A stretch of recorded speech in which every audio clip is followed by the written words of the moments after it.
सोचो, अगर तुम्हारे पास ऐसी power जिससे तुम किसी को भी अपने हिसाब से कंट्रोल कर सको, उसको कन्विंस करना, तो उससे अपनी बात मनवाना, यहाँ तक कि किसी अनजान इंसान को अपने इशारों पे नचाना, ये कोई जादू नहीं है, ये साइकोलॉजी का सबसे डार्क साइड है जिसे पावरफुल लोग इस्तेमाल करते हैं। और आज तुम इसे सीखने वाले हो, लेकिन ध्यान से सुनो, ये सिर्फ एजुकेशन पर्पज के लिए है, गलत इस्तेमाल मत करना, क्योंकि ट्रिक इतनी पावरफुल है कि इसे जानने के बाद तुम्हारी सोच बदल जाएगी। हो सकता है आप इसके लिए तैयार ना हो, लेकिन फिर भी देखें। Trick 5, the illusion of choice. क्या तुमने कभी सोचा है कि लोग तुम्हारी मर्जी से डिसीजन क्यों नहीं लेते? क्योंकि उन्हें लगता है कि वो खुद के कंट्रोल में है, लेकिन असली एक्सपर्ट उन्हें ऐसी चॉइस देते हैं जिससे वो तुम्हारे हिसाब से सोचें। कैसे?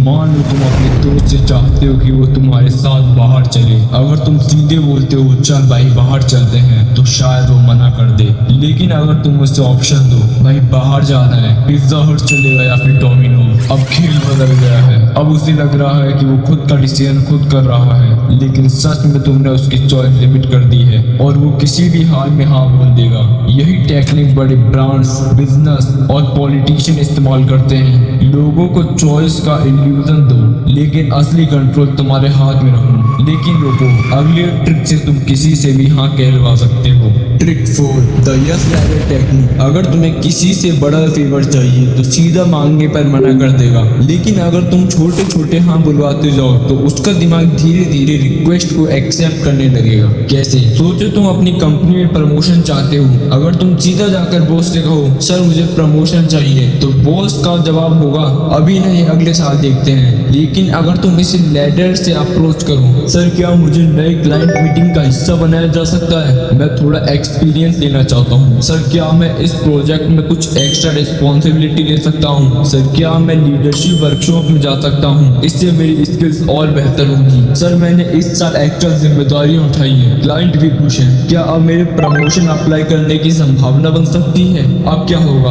बॉस पहले ही 3 से 4 बार हाँ बोल चुका है, तो अब तुम्हारे प्रमोशन की रिक्वेस्ट पर नहीं कहना मुश्किल हो जाएगा। उसे भी महसूस होगा कि तुमने धीरे धीरे अपनी वैल्यू दिखा दी है और प्रमोशन के लायक बन चुके हो। यही ट्रिक सेल्समैन, पॉलिटिशियन और लीडर्स यूज करते हैं। लोगों को छोटे छोटे हाँ बुलवाने की आदत डालो, फिर बड़ा फेवर मांगो। अगली ट्रिक से तुम किसी का भी गिल्टी बटन दबा सकते हो। Trick 3, the guilty trap. लोग हमेशा लॉजिकल नहीं होते, लेकिन इमोशनल जरूर होते हैं, और अगर तुम किसी को गिल्टी फील करा दो तो वह तुम्हारी बात मानने पर मजबूर हो जाएगा। कैसे? अगर तुम किसी से उसकी गाड़ी मांगना चाहते हो तो सीधा मत मांगो भाई क्या मैं तेरी कार ले सकता हूँ। 90% लोग मना कर देंगे, बल्कि यह कहो यार मैंने हमेशा तेरी हेल्प की है, पिछली बार तुझे 2000 रुपए दिए थे याद है, अब एक छोटा सा फेवर चाहिए, कार मिल सकती है। अब सामने वाले को गिल्टी फील हो गया है, उसने तुमसे पहले हेल्प ली थी और वो ना नहीं कह पाएगा। अगली ट्रिक से तुम किसी की भी मेमोरी को बदल सकते हो।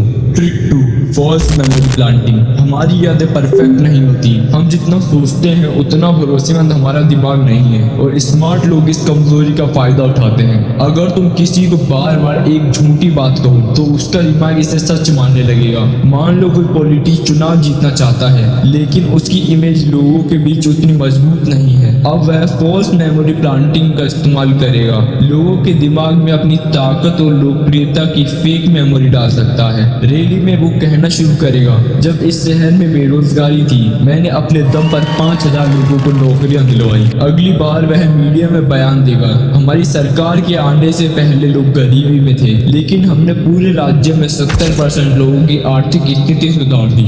अब वो इंटरव्यू में इस बात को इतनी कॉन्फिडेंस और डिटेल्स के साथ बोलेगा कि लोग सोचने लगेंगे अरे हाँ शायद सच में इसने ऐसा किया होगा। रिजल्ट, लोगों का दिमाग इस झूठ को सच मानने लगेगा और वो बिना ज्यादा फैक्ट चेक किए इस पॉलिटिशियन को वोट देने के लिए राजी हो सकते हैं। और इस तरह फॉल्स मेमोरी प्लांटिंग ट्रिक काम करती है। अब ट्रिक 1 के लिए रेडी हो जाओ। Trick 1, the power of silence. जितना कम बोलोगे उतना ज्यादा कंट्रोल में रहोगे। ब्रेन साइकोलॉजी क्यों कहती है कि खामोशी में ताकत है। लोग सोचते हैं कि बातचीत में बोलने वाला पावरफुल है, लेकिन असली ताकत उसी के पास होती है जो सुनना जानता है और चुप रहने की आड़ में मास्टर है। जब हम चुप रहते हैं तो सामने वाले को डर, डिस्कम्फर्ट और एंजाइटी महसूस होने लगती है। इंसान की नेचुरल आदत होती है कि वो ऑकवर्ड साइलेंस को भरने के लिए बोलता है। कैसे अप्लाई करें? मान लो तुम्हें अपने किसी दोस्त पर चोरी का शक है और तुम्हें उससे सच निकलवाना है, तो यह कभी मत कहना भाई तूने चोरी की, सीधा सवाल बचाव करेगा, बल्कि यह कहो भाई मुझे सब पता है, फिर चुप रहो। जितनी देर तुम साइलेंस रखोगे सामने वाला घबराने लगेगा और खुद ही सब सच उगल देगा। तुम मत कहो कि क्या 30% डिस्काउंट मिलेगा, सामने वाला साफ मना कर सकता है, बल्कि यह कहो 30% डिस्काउंट तो मिल ही जाएगा, है ना, फिर चुप रहो। सेल्स में यह ट्रिक बहुत पावरफुल होती है। जैसे ही तुम चुप रहोगी सामने वाला खुद ही डील क्लोज करने के लिए हाँ बोल देगा।